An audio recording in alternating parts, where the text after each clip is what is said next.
The late 80s and early 90s home video game console scene in North America was aggressively competitive and dominated by two titans of the industry, Nintendo and Sega. Nintendo exploded in popularity in 1985 with the release of the Nintendo Entertainment System. They quickly became the household name in video games, until 1989. Enter the challenger, the Sega Genesis. Focusing on fast gameplay and advertising that was specifically geared to position the Genesis as the cool kid console, Sega pushed Nintendo into realizing that it was time to up their game. 2 years later, North America received Nintendo's answer, the Super Nintendo Entertainment System. Now, at least for me, affording more than one of these consoles was out of the question. And since my brother had started us down the path of Nintendo with the original NES, I was destined to be a Nintendo fan for life. But I had a few different friends who had the Genesis. Where I grew up with Mario, they grew up with Sonic. Who was right? Well, obviously I was. But that isn't the question right now. Today I want to ask and hopefully answer the most important question of all. Which fourth generation home video game console makes for the best cleaning experience? Using my completely unscientific and totally biased process, I plan to answer that today. Who is going to win the first ever Restore-ish console wars? Let's find out. We are going to begin here with our Super Nintendo. Quite dirty on the outside. It has some pieces of paper over the feet here on the bottom because they've gotten kind of gooey and sticky. And so let's get this thing taken apart.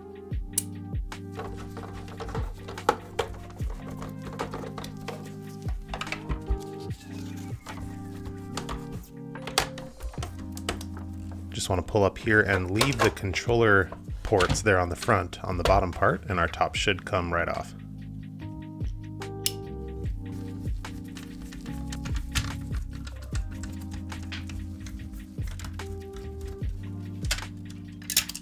There is a spring here that I forgot about, but no harm done. Just want to give you a good look at this gunk stuck down inside of here.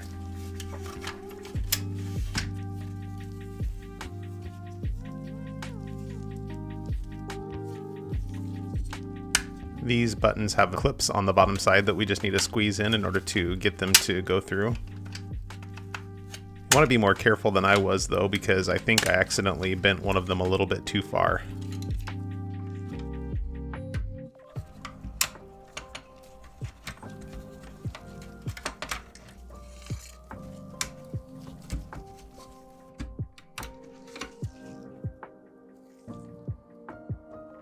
I'm kind of surprised looking at this ribbon cable here. It looks like it has been damaged. I don't think I did that while just pulling it out there. I may try to glue those back down or harvest another one out of a different Super Nintendo. I think we can squeeze in on some clips here on the side and remove this face part. And yeah, we can. And that's as far as we're going to break this piece down. Being very careful, I'm just grabbing the black part of this cable.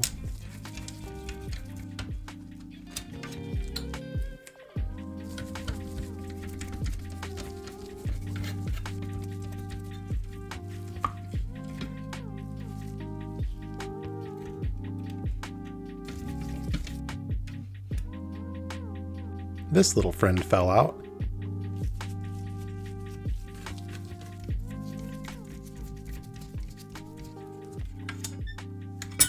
And that wraps up our disassembly of the Super Nintendo. Let's move on to our Genesis. I need to switch to a more traditional Phillips screwdriver here because my bit driver will not fit inside. There is one cable that is holding on to the light indicator on the top. We just need to bend these wires up and straighten them out as much as possible, and we should be able to slide this mechanism off of the two wires. Just like that. And we have a bug carcass. Don't want to miss its opportunity to be in the spotlight.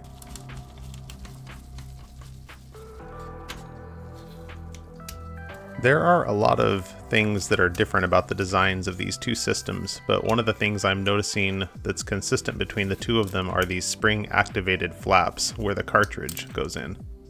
They aren't exactly the same. The Genesis has two where the Nintendo only has one, but there is a similar design philosophy behind them.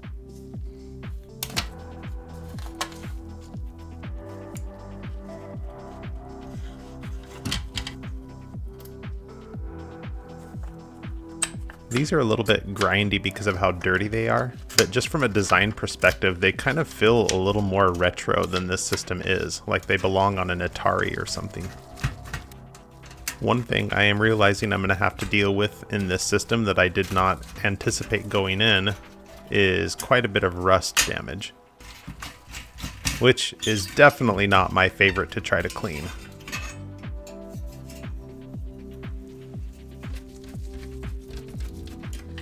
There is one more screw hiding underneath this headphone jack.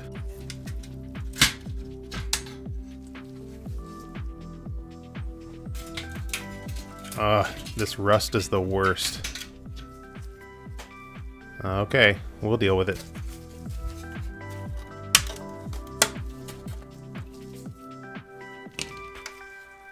I don't think I broke this right now, but we might have to rewind and look over the footage to see if I did. I want a little bit more protection on my mat while I try to get these connector pins here super glued back onto this hard plastic part of the ribbon cable. I am not sure if this is going to work or if putting this glue on here is going to make it so that these pins won't read and connect anyway. I'm going to try to only have glue on the bottom side here instead of the top. I am having a little trouble getting it to grab a hold there because the memory of that metal wants to bend back up as soon as I let go of it. But I think we can get this to work. I'm just looking at the other side here and noticing how easy it is to get these pins to remove. This is not a super great cable design for reuse.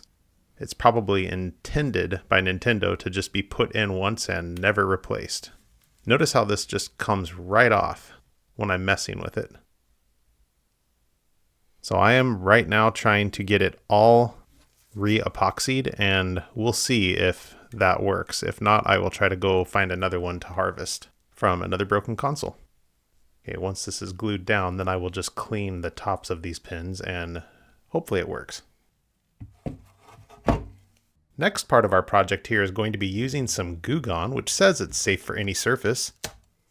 So we are going to try to use that to help us remove these sticky, gross kind of feet. These remind me of kind of the same idea as chewing gum if you leave it in your mouth for too long and it starts to just kind of disintegrate. The rubber that's meant for these foot pads is not meant to break down to the point of this stickiness, but for some reason on this system it has. With that Goo Gone inside of there, they actually come up pretty easy. Just need a little bit of help getting underneath.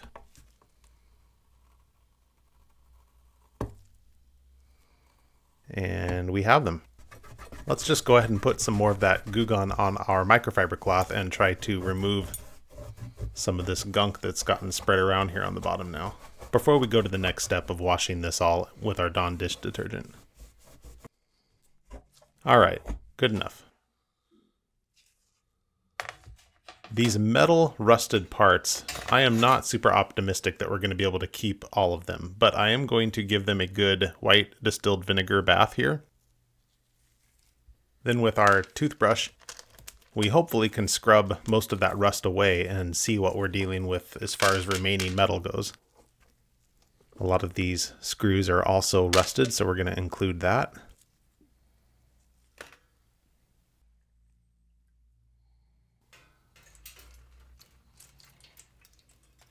And I'm just going to put these in here to soak for a few hours.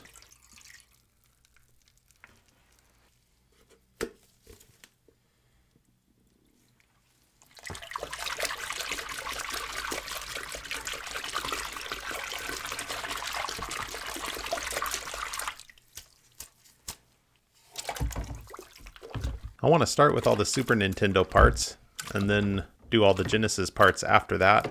That way we can keep all the parts separate so they don't start fighting with each other.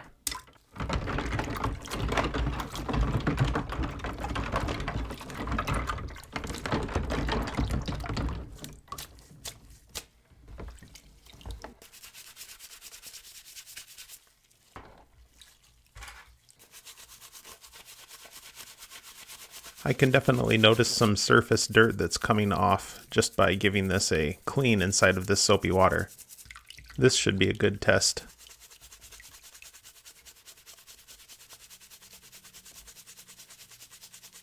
It's definitely taking a little bit more scrubbing to break down into this one, but I think it's cleaning it pretty well.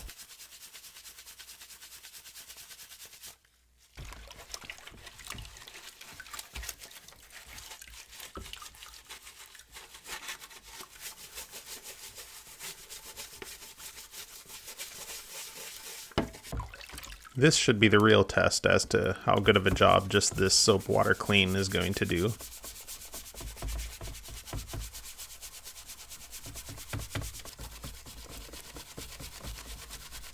It looks like it's doing a pretty good job, but I do think there is a little bit of yellowing on this plastic. It may be a good candidate for some retro brighting here in the future.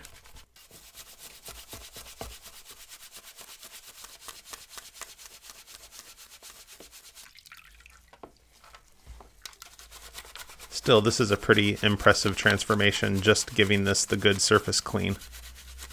Unfortunately, this sticker, I think, is beyond help. So I'll probably just remove it. It's a little bit more stubborn of a stain on this part. There is a little bit more that I want to remove off of here, but we're going to move on to the Sega Genesis portion of the program.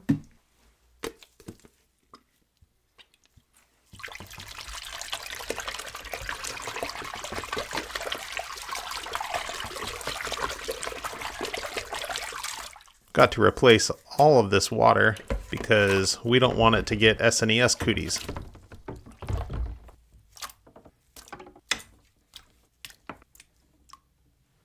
Because of this rust, I'm going to let this soak inside of this water for a while, so let's move on to something else. Let's get out our nicely marked bottle of isopropyl alcohol and give these parts a nice scrubbing with our makeup brush.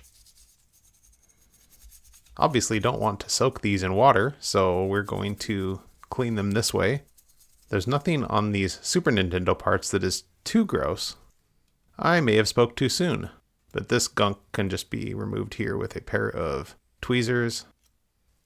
And then we're just going to use our toothbrush with a little bit of that IPA on it and scrub clean that away. And then I'll take some BW100 contact cleaner inside of this switch and move it around just to help any gunk that might have settled down inside of that. I'm using a larger tipped makeup brush here to go over this motherboard.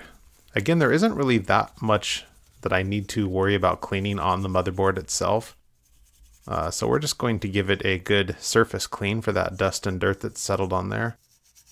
Get inside of these ports with our BW100 and other cleaning utensils here to try to get them all clean and ready to go. I would guess that this mess right here is something that's left behind from the bug that was living inside of here, which is pretty gross.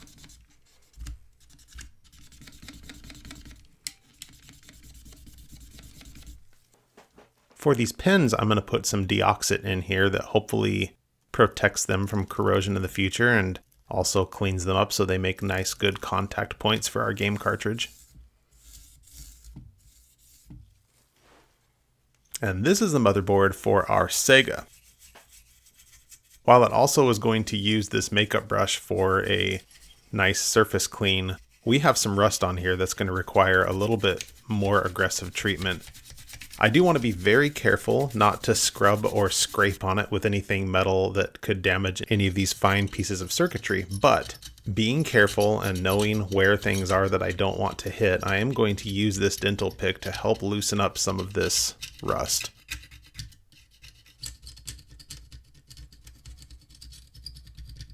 This is just one of the best ways that I have found to remove this outside of using something more aggressive or expensive, like an ultrasonic cleaner, which I believe we have one of those in the office, but Steve won't let me use it. Just kidding, he probably would, but I enjoy doing this stuff by hand, so that's what I'm doing. At least for now.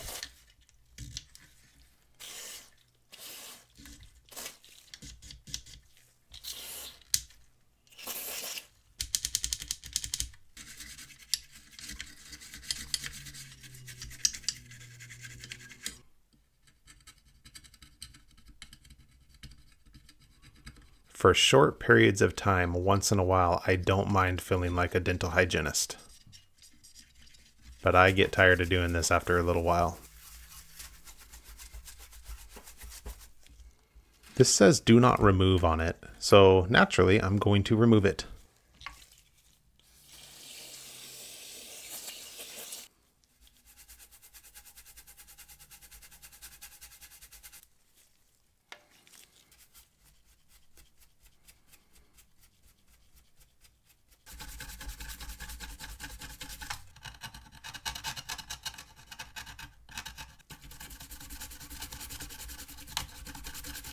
After quite a bit more work than I'm going to show you on film, here is what our board looks like after my hand cleaning of it. And so we'll set that aside. And let's go back to these soap-soaked pieces. Give them a good scrub and see what we can do about this rust.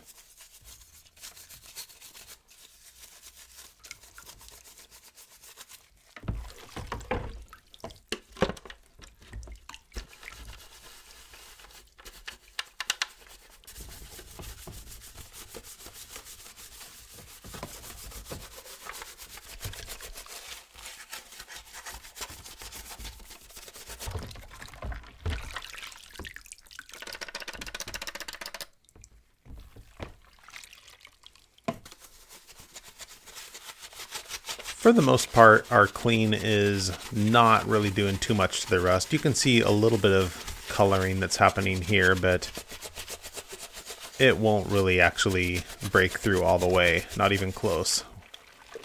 So we'll just clean this as good as we can here in the soapy water, and then we're going to have to try some other things to get rid of that rust. So that's as good as we get it here. Let's rinse this off, dry it off, set that stuff aside, and we'll come back to it later.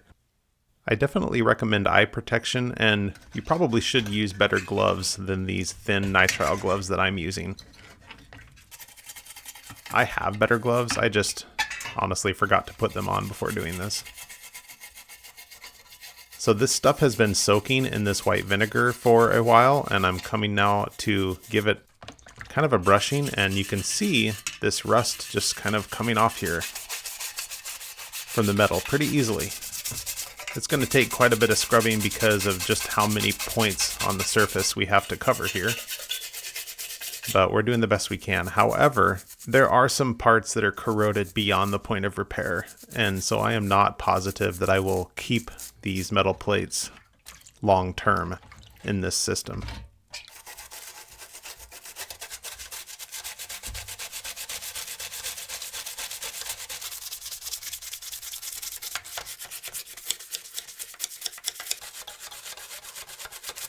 When we're done scrubbing this, we're going to rinse it all off, dry it really good, and set it aside, and then after a little bit of time, we'll be able to see how much of a dent we actually made in the rust process.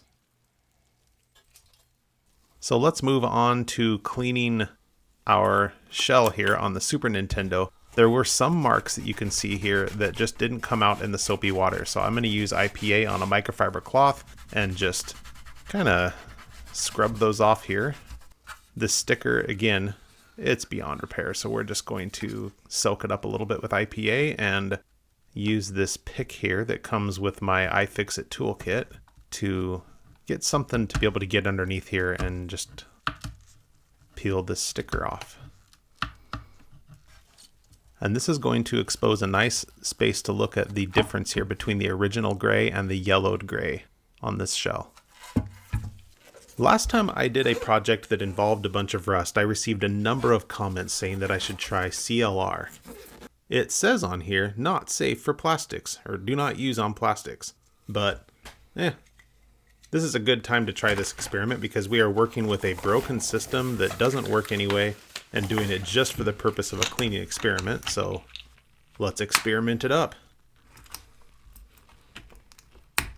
I'm going to begin here just by having a little bit of CLR on a cotton swab and putting it on here just right away. I can see a little bit of color coming up on my swab already, which is encouraging, but it's also definitely not just miraculously breaking this stuff down at this level. One thing I want to point out is that I am choosing a small piece on the inside of this console that cannot be seen from the outside to test this because I'm not sure what the CLR is going to do to the plastic. It so happens that this particular Genesis is not one that I care about. It doesn't work. I'm using it for the purpose of just this experiment over which system I like cleaning. So I'm not worried about ruining this. But were I working on something that I cared about more, I definitely would want to experiment with this on the inside for the sake of making sure that I don't do damage to the plastic. The last time I worked on cleaning a rusted system was on a Mountain Dew Edition Xbox, and it was way rustier than this one. And I resorted to doing most of the rust removal on the inside plastic on that one with my dental pick and IPA. Here is what can happen though with the dental pick. I wanted to show you this so that you have fair warning. By scrubbing with it, you can scuff the plastic. So I definitely don't do it on the outside where it can be seen. I'm going to try an experiment now where I just kind of soak this for about 15 minutes and see if that extra time helps. So we're coming back now at the end of that period of time, and we're going to give it a little bit of elbow grease here with the cotton swab again. And that rust is coming up a little bit more.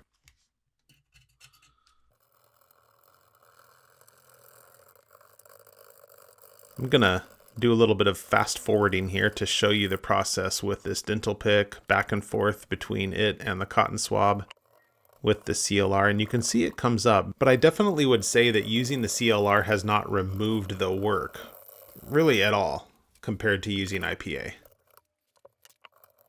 It's about the same amount of intensity and time requirement that I'm putting into this. And it looks about the same. So I'm going to try my third experiment with CLR. First though, I noticed that there is a little clip I forgot, so let's get that out of the way. I'm going to take my shell here and I'm going to actually soak it in CLR. I don't know why I'm having such trouble pouring out of this bottle. I have actually let this soak now overnight, and I am curious what is going to happen. In my dreams, I just take the toothbrush and this stuff just comes off like it's nothing now, but it didn't at all. So we are going to go back to our original method of using IPA and Q-tips and a dental pick very carefully, again because I'm on the inside of the console, and we'll just take our time and get this project done the old-fashioned way. And here is what it looks like a couple hours later. Let's get everything put back together. You will notice as I'm doing this that these metal plates definitely have rust on them again. As soon as this stuff dried up, it went immediately back to looking how it did before. That wasn't the case when I did the rusted Xbox, and so I'm curious why, or what I did that was different. I could use sandpaper as I have done on previous projects, but I'm concerned that the parts of this metal that are too corroded would be structurally not able to handle that. I'm going to go ahead and reassemble this for now because I do not have another one of these systems around the office that's exactly like this and has the same metal piece. So for now, I'm going to put everything back together, even though it does have those rusted metal plates on the inside, and at least complete this reassembly knowing that in the future I want to replace those plates.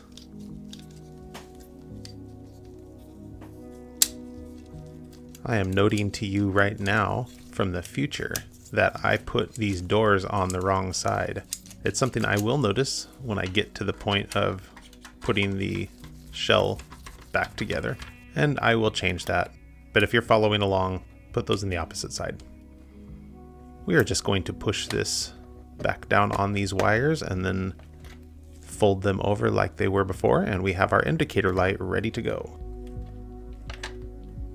I do want to make sure to line up all of these buttons so that they attach and go in the right spots. So I'll have the power switch all the way over and the volume thing all the way down to the bottom so that it lines up with that slider.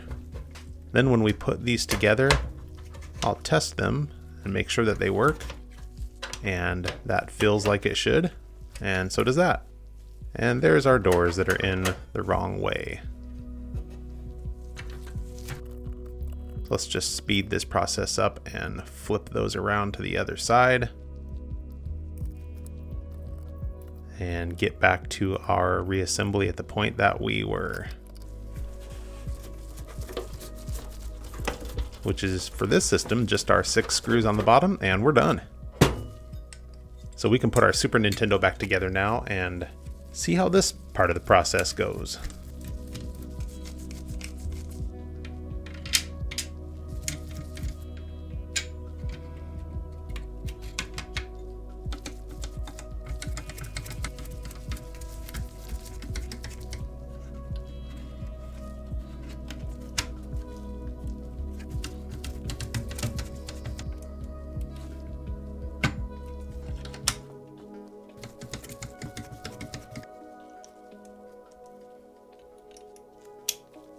I have cleaned this cable off as good as I can after re-gluing the pins down, very carefully inserting it into its connecting point and then through this section right here, and then also very carefully attaching it on the inside here. It's a little tricky lining up this spring in the right spots. I hope I showed you a good enough angle to be able to see where that goes.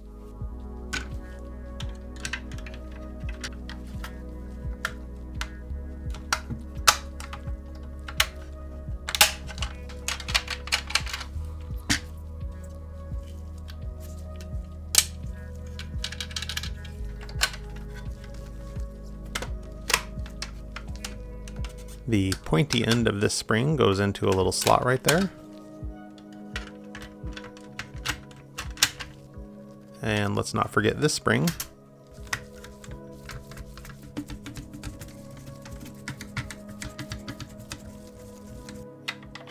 Want to again make sure this is lined up for our power switch.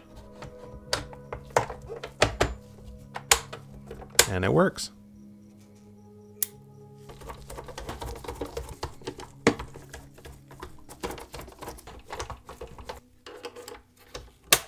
And with that, we are done and ready for some final thoughts on this project. So which one wins? Obviously, I have to knock the Genesis down quite a bit because of the rust issue. Just kidding, calm down, Sega nerds. For the ease of disassembly, I gotta say the Genesis wins. But I am a little biased and do think the SNES has a better design. When it comes to cleaning and restoring in particular, I think one of the decisions that you have to make is whether or not you would rather deal with this black surface that easily scratches, is kind of hard to make look good again, or this matte gray shell on the Super Nintendo, which looks really good clean, but because it's got that light gray plastic, it's prone to yellowing and will require retro writing if you want to bring back that nice clean light gray. But I'm gonna have to say that overall, my vote is going to go for the Genesis simply because of that brittle ribbon cable that connects the controller ports on the SNES to the motherboard. Unfortunately, when you're trying to restore these old consoles, something like that is pretty hard to get around. So the fanboy in me is disappointed, but I'm giving this first console war of Generation 4